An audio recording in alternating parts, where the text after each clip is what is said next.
दिनों से यहाँ बैठे। ये डेमोक्रेसी यही है। और जब डेमोक्रेसी धीरे धीरे खत्म होने लग जाती है तो फिर नेपाल और बंगाल और लंका बन जाता है, क्योंकि वहाँ प्रजातंत्र खत्म हो गया था, महंगाई खत्म हो गई थी। महंगाई खत्म नहीं, महंगाई बढ़ गई थी, बेरोजगारी बढ़ गई थी। और जिस तरह से यहाँ भी मैं अभी बात कह रहा था मीडिया में, रेलवे बिक गया, आज नौकरी खत्म। BSNL बिक गया, आपकी नौकरी खत्म। एयरपोर्ट बिक गया। एयरपोर्ट और रेलवे किसके पास है? अंबानी और अडानी जी के पास है। अंबानी और अडानी जी कौन है? गुजरात के दो व्यापारी हैं। अपने वाले व्यापारी तो बेचारे छोटे हैं जो आपको संघर्ष में मदद कर रहे हैं, और मोदी जी वाले व्यापारी बड़े हैं कि मोदी जी को एजेंट बना दिया।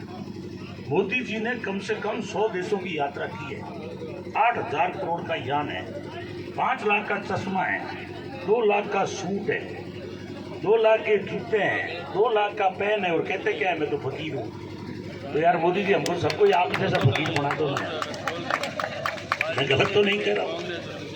अभी मैं वीडियो देख रहा था, मोदी जी का आ रहा है कि कांग्रेस ने महंगाई बढ़ा दी थी, मैंने महंगाई खत्म कर दी, GST लगा दी थी। अब मैं उस पर बात कहना चाहता हूँ कि 2014 में आए, ये बात कहूँ या खाली टोल पे ही बोलना है? टोल पे कितना बोलोगे? टोल का कितना ही है कि मुफ्त कर दो, तो भाषण खत्म।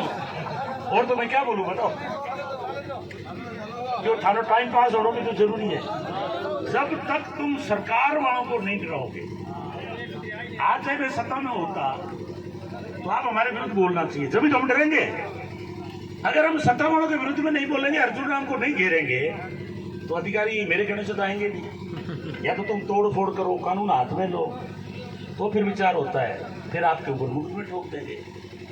वो भी कहानी बताऊंगा मैं। तो मैं तो पूरी जो इनकी देश की स्थिति है और सरकार कैसी चल रही है, मैं उसका विवरण बताऊंगा जब उनको पता लगेगा कि अगर नापस रहा तो घोड़ा सीधार बैठा। और अगर ये आंदोलन पे आगे इनकी मांग नहीं मानी तो ये तूफान बढ़ जाएगा। वो तूफान जब बढ़ेगा कि जब पूरे भारत की इनकी कमजोरियां आपके सामने लाएंगे। और गाड़ियां हमेशा, या गाड़ियां नहीं, संवैधानिक भाषा में विरोध हमेशा सत्ता का ही होता है जब भी मांग पूरी होती है। अगर अशोक जी हाथ में है तो बताओ, 100 आदमी मैं ले जाऊं थाना अशोक जी करने, अशोक जी करने है कहीं अभी, तो फिर किसको कहेंगे? जोशी जी, अपने शर्मा जी है, अबे पहली बार MLA, अब मनी था कि नापसर में ब्राह्मण ज्यादा है, फिर आसोपा जी ने रात जी अर्जुन जी तो घेरण तो मैंने एक ने तो हगड़ा नहीं छुट्टी दे हो तो बैठा रहो, फिर कोई सुनने को आवे नहीं। हाँ, मंत्री जी भी है भाई, सुमित मंत्री जी भी हैं और पावरफुल मंत्री है। मैंने सुना है कि सुमित जी तो बिल्डिंगे उठा देते हैं, तो फिर वो तो कितना काम है, वो तो टोल ही तो नाको है, उठानी तो है, जैसे भी उठा बिना नाक तो बात तो कर। लेकिन ये राजवाड़ा करे, ये जनता का काम नहीं है। हम करेंगे तो मुकदमे हो जाएंगे, कानून के विरुद्ध में बात हो जाएगी। इसलिए मैं आपसे आग्रह करना चाहता हूँ, आप धूप में खड़े हो